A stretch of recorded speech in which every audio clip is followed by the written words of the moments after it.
এই রকম লাল লাল mutton curry দেখলেই একবার তো খেতে ইচ্ছা হবেই।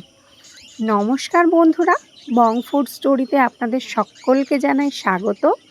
আজকে সামান্য কিছু ঘরোয়া উপকরণ দিয়ে মাটন কারির রেসিপি শেয়ার করব আপনাদের সঙ্গে।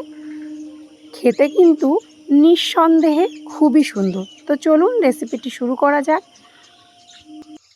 নিয়ে নিয়েছি এখানে 1 কেজি মাটন।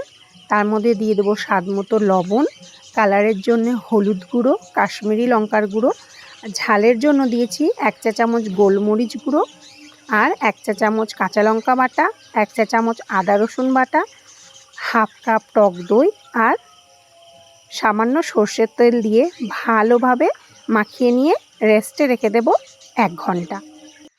তারপর একটা কড়াইতে নিয়ে নেব 100 গ্রাম সর্ষের তেল।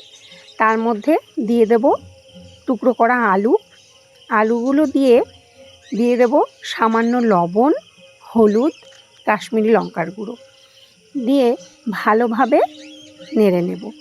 দেখুন কালারটা কত সুন্দর এসেছে। তারপর আলুটা ভাজা হয়ে গেলে তুলে নেব।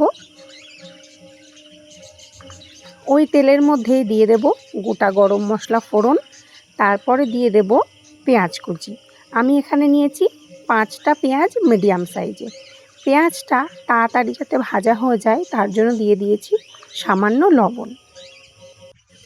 পেঁয়াজটা যখন হালকা সোনালি কালার হয়ে যাবে তার মধ্যে দিয়ে দেব আবারও 1 চা চামচ কাঁচা লঙ্কা বাটা, 1 চা চামচ আদা রসুন বাটা দিয়ে ভালোভাবে কিছুক্ষণ নেড়ে নেব যতক্ষণ না আদা রসুনের কাঁচা গন্ধটা চলে যাচ্ছে।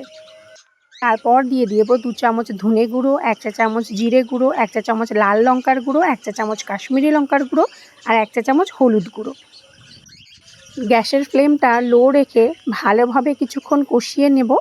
তারপরে যখন মশলা থেকে তেল ছেড়ে আসবে দিয়ে দেব আগে থেকে মাখিয়ে রাখা মাটন।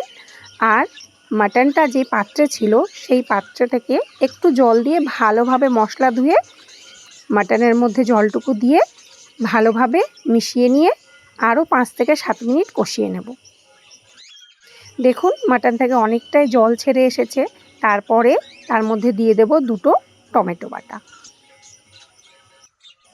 টমেটো বাটা দিয়ে ভালোভাবে মিশিয়ে নিয়ে কিছুক্ষণ রেখে দেব। দেখুন অনেকটাই জল ছেড়ে এসেছে।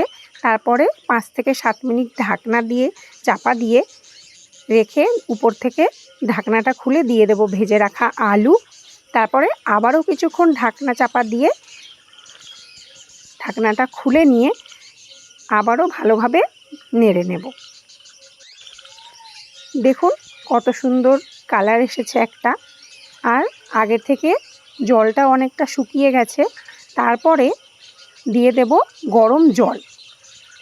জলটা পরিমাণ মতো দিতে হবে, যতটা মাংসের গ্রেভি হবে তার উপরে।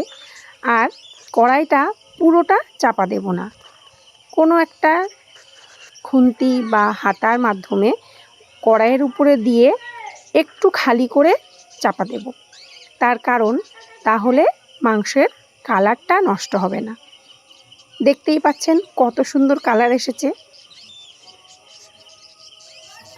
তাহলে তৈরি আমাদের মাটন কারি।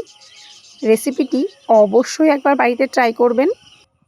তো ভিডিওটি কেমন লাগলো লাইক কমেন্টের অনুরোধ রইল। আর আমার চ্যানেলটা প্লিজ সাবস্ক্রাইব করে আমার পাশে থাকবেন। দেখা হচ্ছে আবার নতুন কোনো ভিডিও নিয়ে। ধন্যবাদ।